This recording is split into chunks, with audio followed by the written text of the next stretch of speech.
Después,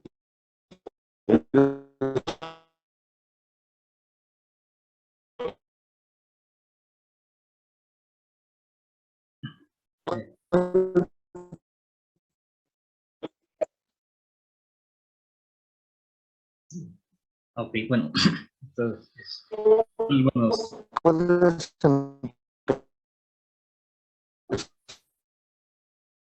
se está trabando. empezar la presentación, por favor? Ah, ok. Bueno, pues buenas días, no tardes, ya. ¿Me escuchas, Jonathan?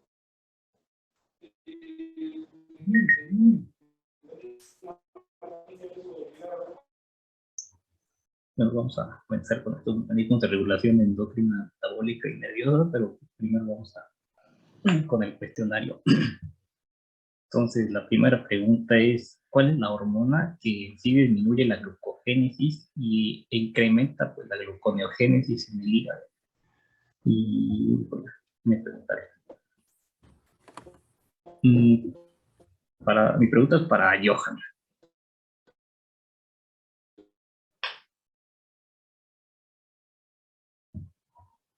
Ah, ¿ya me escuchó? Sí, ya. ¿Es cortisol? Sí, sí, es correcto. Esta hormona en sí, bueno, o sea, muchas hormonas igual tienen esta misma acción, pero en específico el cortisol pues también disminuye la glucogénesis y aumenta la gluconeogénesis en el hígado. Sí, es correcto. Entonces, la siguiente pregunta es, en sí las prostaglandinas, leucotrienos, ¿qué tipo de hormonas son? Y esto va para, joder, no conozco a nadie, a ver, mm, para Hanna Jiménez.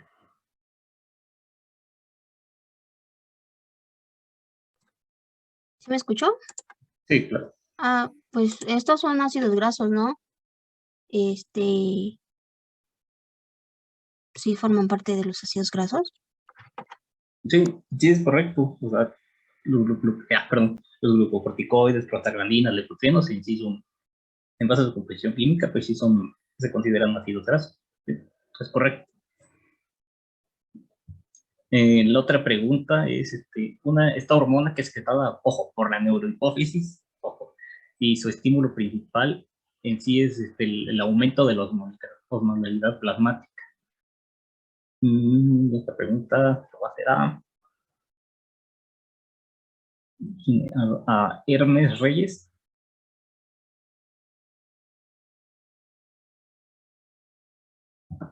Sí, sería la ADH. Sí, exacto. Bueno, vasopresina o antidiurética, como lo quieran llamar, en sí. Sí, ese es su principal estímulo y pues recuerden que es secretada por la neurohipófisis, a diferencia de otras que es por la rinopófisis. Sí, es correcto. Bueno, la otra es en sí que mencionen el número y las partes en las cuales se divide el sistema nervioso periférico. ¿Sí? Y esta va para Diego Alfar. Pues el sistema nervioso periférico pues, se divide en autónomo y en somático. Es autónomo, pues está el sistema nervioso parasimpático y el simpático. Y el somático, pues ya están cargados los pares craneales. Sí, es correcto, lo explicaste bastante bien.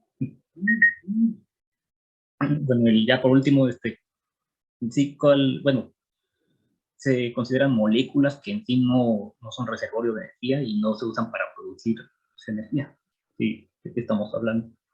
Es para, ahora te preguntaré a Lisette Damaris.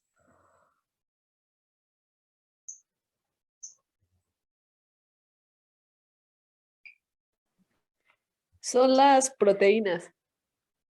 Sí, sí, correcto. Grupos, así estudiaron. Sí, es correcto. Aquí están las respuestas para que vean que sí, latinaron. Pues bueno, vamos a comenzar acerca de estos mecanismos de regulación. Si bien todos estos mecanismos, tanto la regulación endócrina, metabólica y nerviosa, estos funcionan en conjunto en respuesta a un trauma o una enfermedad. una enfermedad grave. Pero pues para fines de educación los vamos a ver por separado y vamos a empezar con la regulación endocrina. Bien, si hablamos de endocrino en sí vamos a hablar de hormonas. Y recuerda que las hormonas son señales químicas que se liberan pues para modular la función de las células blancas, con las cuales se unen pues a través de diferentes receptores. Sí.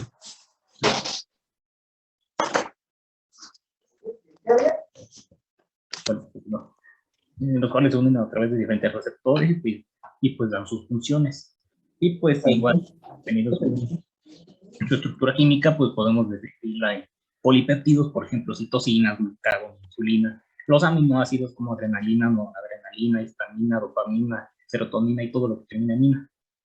Y los ácidos grasos que ya se los explicaron, habla de los glucocorticoides, prostaglandinas y los leucotrienos.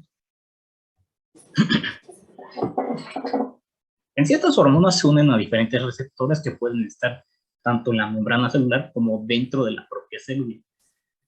El chiste es que esta unión pues va a dar una transducción de señales dentro de la célula, ya sea por diferentes vías. Puede ser a través de una sinasa de receptor, que es característico de los receptores de insulina, o su unión a través de una proteína G o un nucleótido de guanina, en los cuales se une pues esta hormona y pues una subunidad pues se libera y da sus funciones dentro de la célula. O por conductos iónicos en los cuales se activan a través de su unión con un ligando. Ahora bien, vamos a hablar de diferentes hormonas, las cuales se consideran, pues, vamos a llamarlas como contrarreguladoras. Estas más que nada van a dar sus funciones, van a dar sus funciones dependiendo del trauma y pues una enfermedad. ¿Tienes ahí a la mano? ¿Mande? Perdón muchachos que interrumpa. Perdone, esto de 9 se ha puesto feo esta cosa. Y les agradezco mucho su comprensión. Continúa, perdón. Sí, no se preocupe. Sí, bueno, que estas hormonas en sí van a ser contrarreguladoras, pues más que nada tienen diferentes funciones y una de ellas es que se van a oponer a los efectos de la insulina y pues van a responder a la hipoglicemia. Por eso a lo largo, bueno, les adelanto, a lo largo de esta exposición voy a estar mencionando mucho el término de hiperglicemia y resistencia a la insulina, ¿de acuerdo? Más adelante vamos a ver por qué es importante esto. Pero vamos a empezar con la primera, ya es la hormona adrenocorticotrópica o la ACTH. Esta hormona, no sé si ven mi cursor, pero si se fijan en este esquema, esta hormona se libera pues, de la hipófisis anterior, de la adenopófisis, y viaja hacia las glándulas suprarrenales, donde se une pues, con estos receptores. ¿De acuerdo? ¿Y esto para qué? Pues para que comience con la liberación de cortisol. En sí, esta pues tiene un ritmo circadiano, esto que significa que tiene un pico máximo a las 6 horas y pues con el paso del tiempo pues comienza a disminuir. Pero en estrés es muy importante porque esto se va a elevar, ¿de acuerdo? ¿Qué tanto? Pues depende mucho de la lesión y de la enfermedad. Para liberar a esta hormona, pues requerimos de un precursor que es la SRH, la cual se libera del hipotálamo. Pero si bien esta, pues tiene que tener un estímulo que la libere. Y esto hablamos del dolor, de la ansiedad, del estrés, enfermedades, la propia acción de la antidiurética, citocinas proinflamatorias y catecolaminas, las cuales son muy importantes porque estas se liberan y aumenta su concentración en estas situaciones de estrés y de trauma. ¿De acuerdo? Ahora, si vamos a la otra parte, vamos a hablar del cortisol. Este cortisol, recuerden que se libera de las glándulas suprarrenales cuando se une la hormona ACTH a las glándulas suprarrenales, ¿de acuerdo? En sí, pues su concentración también aumenta en estrés y en procesos patológicos, y pues su ritmo circadiano es similar a la ACTH, porque pues, es su precursor, de ahí viene. ¿Qué es lo que hace en sí? Esta potencia la acción del glucagón y la adrenalina. Esto que significa que va a dar un estado de hiperglucemia, ¿recuerdan? ¿Y cómo va a dar este estado de hiperglucemia? ¿Cómo es que va a conseguir este aumento de la glucosa plasmática? Pues lo hace en el hígado, pues ya sea disminuyendo la glucogénesis y aumentando la gluconeogénesis. Eso por un lado. Por el músculo esquelético, pues va a dar una degradación de proteínas y los aminoácidos. ¿Para qué? Para que aumente la gluconeogénesis, ¿de acuerdo? Esta hormona pues va a responder a la hipoglucemia y pues va a tratar de aumentar la glucosa de una u otra forma. Pero no solo lo hace de esta forma, también tiene acción en el tejido adiposo. ¿Cómo lo hace? Pues liberando los ácidos grasos, triglicéridos y el glicerol. ¿Para qué? Para que aumente las reservas energéticas. Ahora bien, el cortisol en sí también llega a afectar la cicatrización. ¿Por qué? Porque reduce el factor de crecimiento beta, la cual pues, en la clase pasada pues, se nos explicó que es bastante importante. También afecta el factor de crecimiento similar a la insulina. Esto ahorita lo vamos a ver. Pero en sí recuerden que con la vitamina A pues, se disminuye pues, esta afección a la cicatrización, ¿de acuerdo? En vez de usar esteroides. Vamos con otra hormona contrarreguladora, y es la hormona del crecimiento, y otra que es el factor de crecimiento similar a la insulina. En sí, la hormona del crecimiento pues se libera de igual forma a través de la adenohipófisis, pues cuando tiene un estímulo que viene del hipotálamo y es la hormona liberadora de hormona del crecimiento, pero también tiene un inhibidor que es la somatostatina, ¿de acuerdo? Ahora bien, ¿cuáles son sus funciones aparte de promover el crecimiento? Pues en sí esta pues promueve la síntesis de proteínas y da una resistencia a la insulina. ¿Para qué? Para que altere la tolerancia a la glucosa, para pues alterar qué tanta glucosa va a entrar hacia los tejidos. ¿De acuerdo? También va a estimular a la lipólisis. ¿Cómo lo hace? Pues liberando a los ácidos grasos y reduciendo la grasa hipopolaica. También aumenta en sí la proliferación de las células T. El factor de crecimiento similar a la insulina, pues esta hormona que es sintetizada y producida en el hígado, pues aumenta la síntesis de proteínas también. Y también de igual forma estimula la glucogénesis. Ahora bien, ¿qué es lo que hace esta hormona? Pues aumenta la captación de glucosa y la síntesis de proteínas. Estas, recuerden que son hormonas contrarreguladoras, entonces al final van a terminar dando este estado de hiperglucemia y resistencia a la insulina. Tenemos otro tipo de hormonas que son las catecolaminas, o sea, adrenalina, noradrenalina, dopamina, etc. Todas estas hormonas que pues al final se liberan en estas situaciones de lucha y huida, ¿de acuerdo? Y esto pues aumenta en sí sus concentraciones, ya sea en lesiones o en estas situaciones que les explico, que es de lucha y huida. ¿Cómo lo hace? Pues uniéndose a receptores alfa y beta que se encuentran pues básicamente en casi todos pues, los tejidos del cuerpo, ya sea en el corazón, en los vasos sanguíneos, en los miocitos, en los bronquios, etc. Ahora bien, ¿por qué es tan importante mencionarlas? Porque pues de igual forma estimula la lipólisis y a la proteólisis. También va a dar un estado de hiperglucemia, como pues dando, bueno, a través de la gluconogénesis y la glucogenólisis. Y también da un estado de resistencia a la insulina en el músculo esquelético. Músculo, excelente. Pero bueno, aparte de esto, también tiene pues una función inmunorreguladora. ¿Por qué? Porque en sí, pues, disminuye la liberación de las citocinas proinflamatorias, que es el TNF-alfa, interleucina 6, interleucina 1, etc. Y también, pues, da un aumento del gasto cardíaco, da vasoconstricción y aumento de la demanda de oxígeno a través de la broncodilatación, ¿de acuerdo?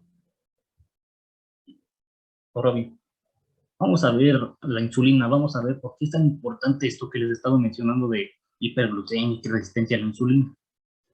Si la insulina es secretada por las células beta de los islotes de Langerhans del páncreas, y pues esta insulina en sí pues mediante un estado anabólico a través de la glucogenia y glucólisis hepáticas. Esta más que nada se encarga de la captación que tienen los tejidos hacia la glucosa, o sea, qué tanta glucosa va a entrar hacia estas células periféricas. También se va a encargar de la lipogénesis y la síntesis de proteínas. Ahora bien,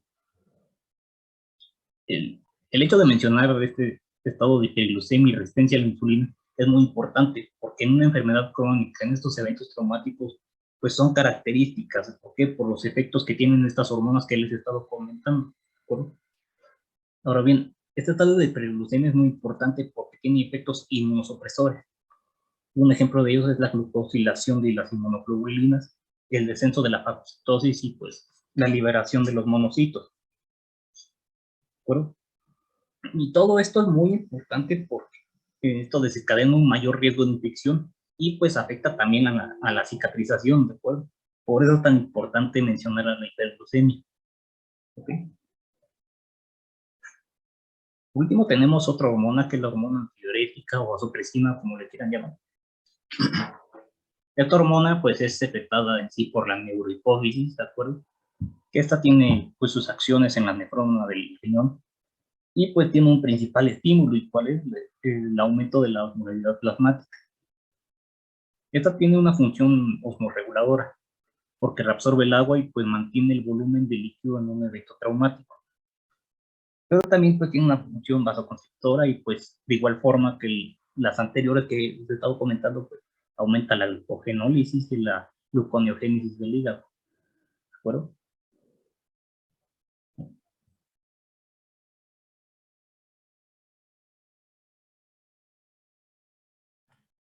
Bien, ahora hablemos rápidamente sobre los mecanismos. ¿Alguna duda que tengan o algo que quieran agregarle a sus compañeros?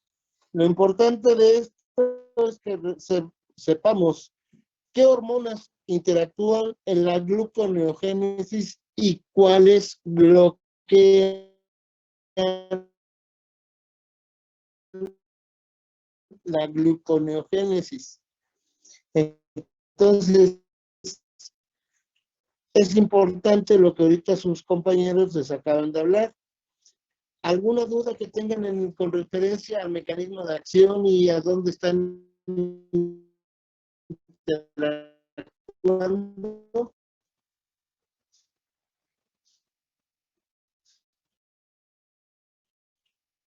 Sí o no.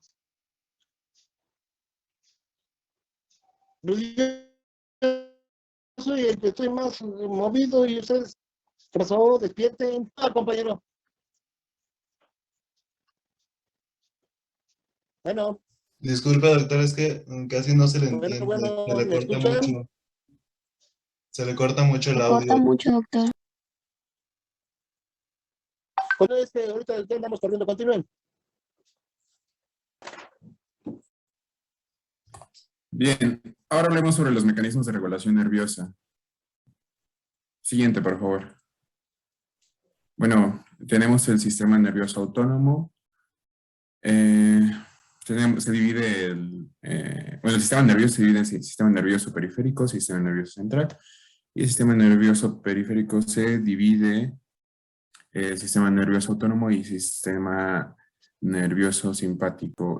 Como vemos en esta parte de derecha, donde dice SNS, vamos a ver que pues es voluntario, actúa sobre el músculo estriado, también así como el arco reflejo, no contiene ganglios periféricos, o forma parte del eje cerebroespinal, no forma plexos y pues los nervios son mielínicos.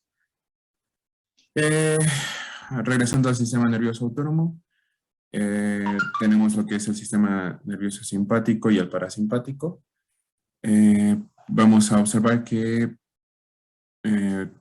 su localización con respecto al simpático está en el estómago lumbar y va de T1 a L2 y pues los ganglios cervicales, y en el parasimpático tenemos el cráneo sacro S2, S4 y bueno, los nervios, los pares 3, 7, 9 y 10. Y en el simpático la sinapsis es pre con acetilcolina y post con adrenalina. Y bueno, perdón, aquí es sí, acetilcolina. Y la sinapsis en el parasimpático es similar.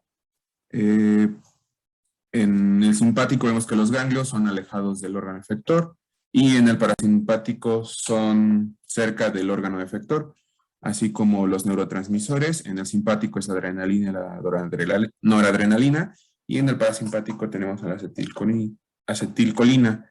En los receptores, en el simpático tenemos los alfa y beta receptores, y en el parasimpático tenemos los muscarínicos y nicotínicos. Siguiente, por favor.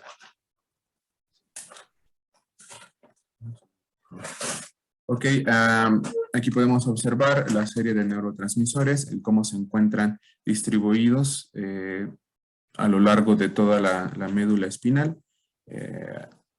Podemos observar que sí son fibras preganglionares cortas o largas en todo el recuadro, así como la presencia de fibra postganglionar corta o larga como podemos observar, si la fibra preganglionar es larga, la post es corta y a la inversa.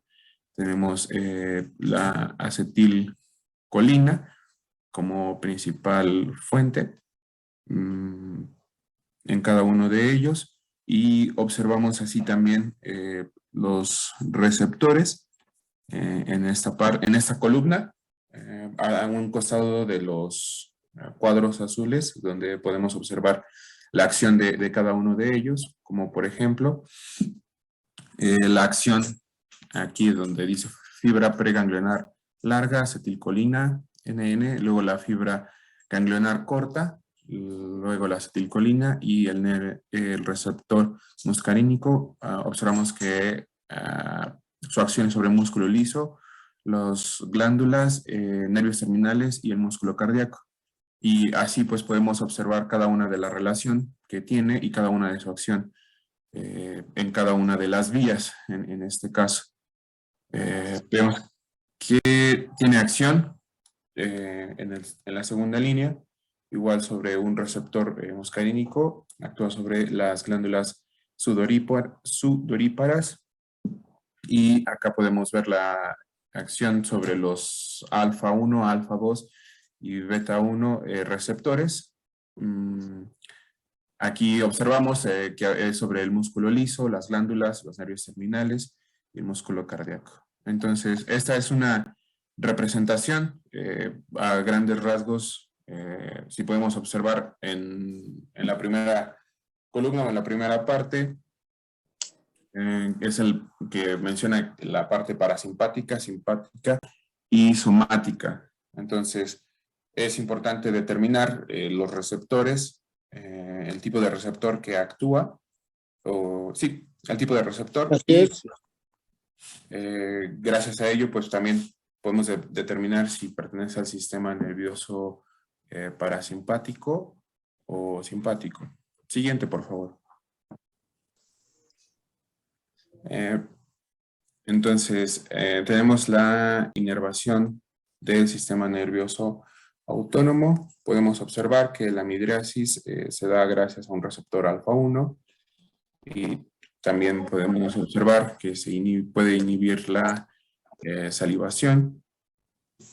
Podemos observar también que la aumento de la contracción y el incremento de la frecuencia cardíaca es gracias a un receptor beta 1, y la vasoconstricción actúa directamente sobre el endotelio de las arterias, es por un receptor alfa 1, y pues la broncodilatación actúa directamente sobre todo el sistema bronquial de los pulmones. La acción va sobre un receptor beta 2. La disminución de la motilidad estomacal, tenemos receptores alfa y beta, y el aumento de la glucólisis es por un receptor beta 2. El aumento de la secreción de la noradrenalina, me parece que este es un... Ay, no recuerdo qué imagen es esta. Ya, es una glándula suprarrenal. Asimismo, la vasodilatación por acción renal del sistema renina-angiotensina-aldosterona conlleva esta parte, y está pues relacionado a lo que es la región torácica, así como parte de la región lumbar. Observamos también en la vejiga el relajar el músculo liso, y así como elevar el tono del esfínter. Tenemos un receptor beta 2 y un receptor alfa 1 respectivamente. Siguiente. No me quites esa. Regrésala. Okay. Voy a explicarles algo que en anestesia nosotros manejamos. ¿Sí? Recuerden que nosotros estamos hablando del sistema nervioso simpático y parasimpático. ¿Sí? En otros tiempos lo clasificaban toracolumbar o cráneo sacro. Entonces, en su lámina que ustedes tienen ahí enfrente, observen donde dice región torácica y región lumbar. Aquí se ven los cuerpos vertebrales. Si los observan bien, son lo que es la caja torácica, lo que es la espalda y hasta el nivel de abajo donde está el sacro, el último huesillo, es la zona sacra o lumbar. ¿Qué es de importancia esto? En anestesia nosotros, ustedes han de haber escuchado cuando ponemos un bloqueo peridural o un bloqueo subaranoideo. Entonces, si dividen la región lumbar, son 4 o 5 vértebras lumbares. Nosotros utilizamos la región anatómica lumbar y sacra, que aquí se ve en su esquema. Vamos a subir un poquito con los puntos de abajo hacia arriba, cuenten hasta el quinto espacio. Son 1, 2, 3, 4, 5, donde está un punto verde, donde dice secreción de noradrenalina. Entonces, ¿por qué les estoy señalando esta área? Es la zona de aplicación del anestésico local que nosotros administramos. Entonces, cuando nosotros aplicamos un bloqueo peridural, hacemos una simpatectomía. ¿Qué quiere decir? Que bloqueamos todos los reflejos simpáticos y, si se acuerdan, simpático, el antagonista es el parasimpático. Entonces van a predominar los efectos parasimpáticos. ¿Quién me puede decir que es un efecto parasimpático? Hace rato su compañero les dijo miosis, que presenta presiones, otras cosas que no recuerdo ahorita, vasoconstricción, diuresis. ¿Qué creen que van a observar cuando hacemos esos efectos con los anestésicos locales? ¿Qué se supone que creen que podamos tener? Que estamos viendo ahorita bloqueos del sistema nervioso autónomo. ¿Se dan? Bueno, si el sistema simpático es considerado el de lucha, que te prepara para una urgencia, aumenta la frecuencia cardíaca, aumenta la presión arterial, aumenta la frecuencia ventilatoria, o sea, hay piroerección, tenemos todo un sinfín de cosas que nosotros en el simpático lo vamos a tener, preparándonos para el momento de la duda. Mientras que el parasimpático es todo lo contrario. Vamos a tener presiones bajas, vamos a tener frecuencias cardíacas bajas.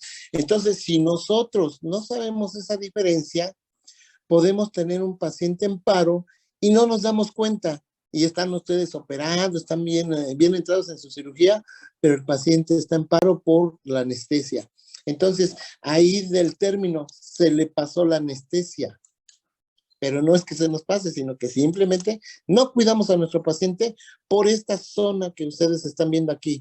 Toda la cadena vertebral tiene una inervación en un órgano fijo. Entonces, si nosotros sabemos hacia dónde va cada uno, vamos a tener dónde vamos a observar que está nuestro bloqueo. Continúa, mi amigo. Perdón que te interrumpí. No se preocupe, doc. Gracias por la aclaración. Ok, ahora sí, siguiente. Ok, entonces aquí vemos ahora lo que nos hablaba el doc, el anterior era el simpático, esta es la acción parasimpático.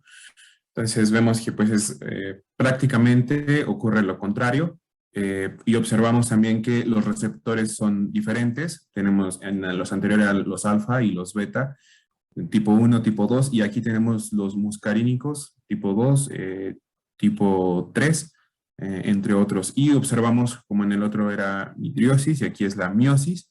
En el otro era disminución de la salivación, aquí es un aumento de la salivación. En el anterior observamos que era el aumento de la frecuencia cardíaca y aquí observamos que es al revés. Entonces, en el anterior vasoconstricción, aquí vasodilatación, respectivamente con sus receptores muscarínicos tipo 3 y la broncodilatación, en este caso es la broncoconstricción. Entonces, ya sabemos cuál es pues, la acción tanto del parasimpático como del simpático. Entonces, básicamente vemos que son su contraparte. en la mayoría de los casos. Aclaremos. Así es. Así es. Ok, entonces ahora continuemos con la siguiente, de favor. Bien, ahora vamos con los mecanismos de regulación metabólica. En este apartado sabemos cuáles son las tres fuentes principales de energía del cuerpo humano. Tenemos a los carbohidratos, los lípidos y las proteínas, siendo este último solo en caso de pues una excesiva inanición o en caso de traumatismo, etcétera, cuando ya no hay más recursos, el cuerpo ocupa por las proteínas.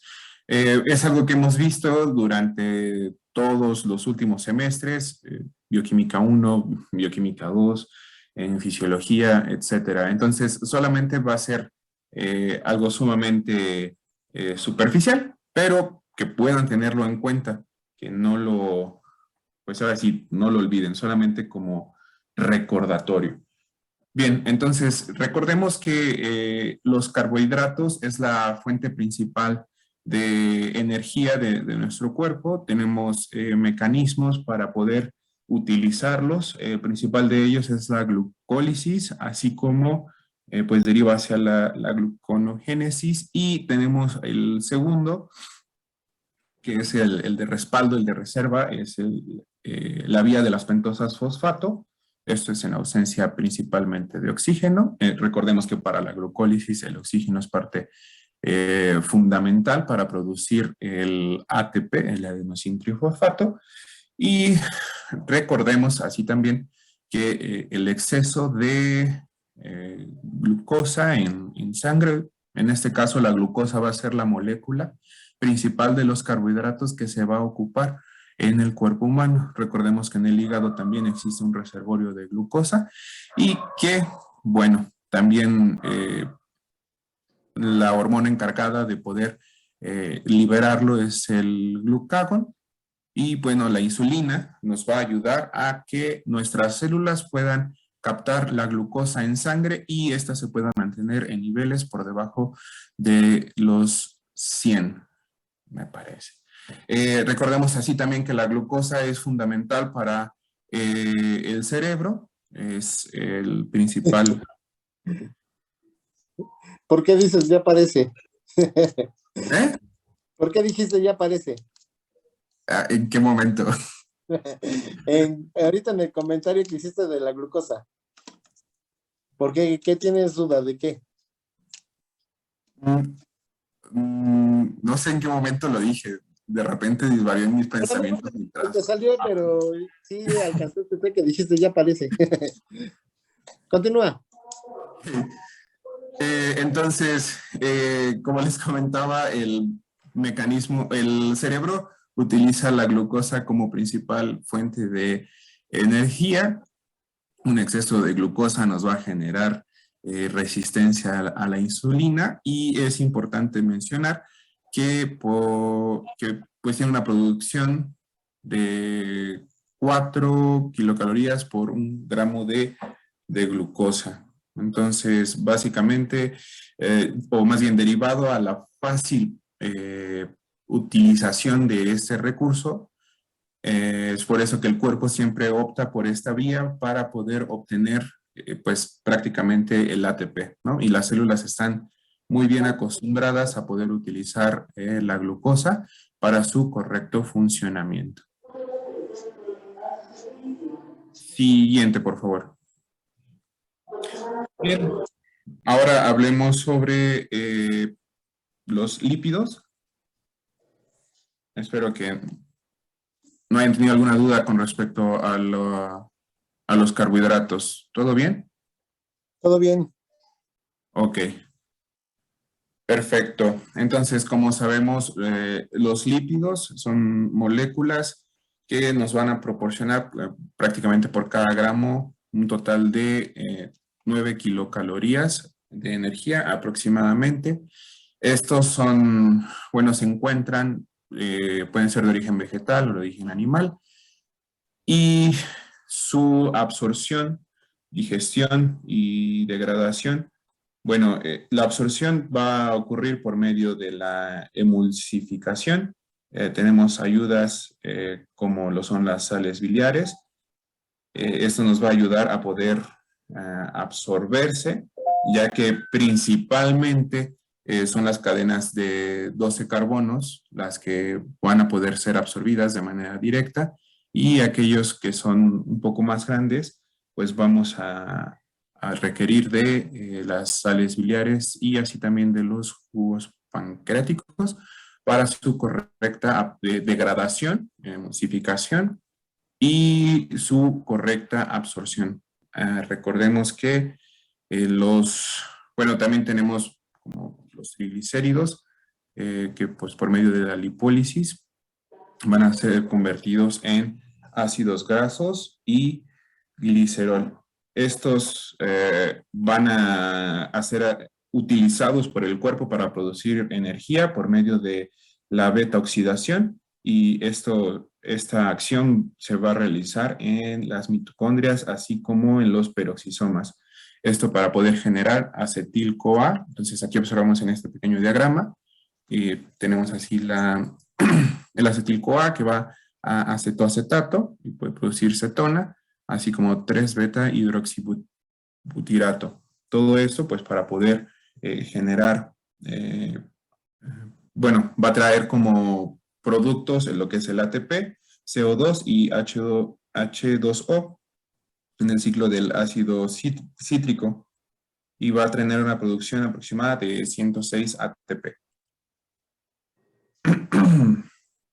Sí, siguiente, por favor.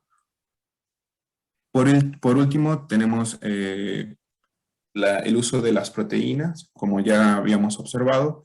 Estos no son reservorio de energía, son principalmente de uso estructural, aunque también recordemos que su composición es por medio de aminoácidos, y en caso de que pues no tengamos ni lípidos ni carbohidratos para su producción y su utilización, pues vamos a, en este caso, recurrir a lo que son las proteínas. En este pequeño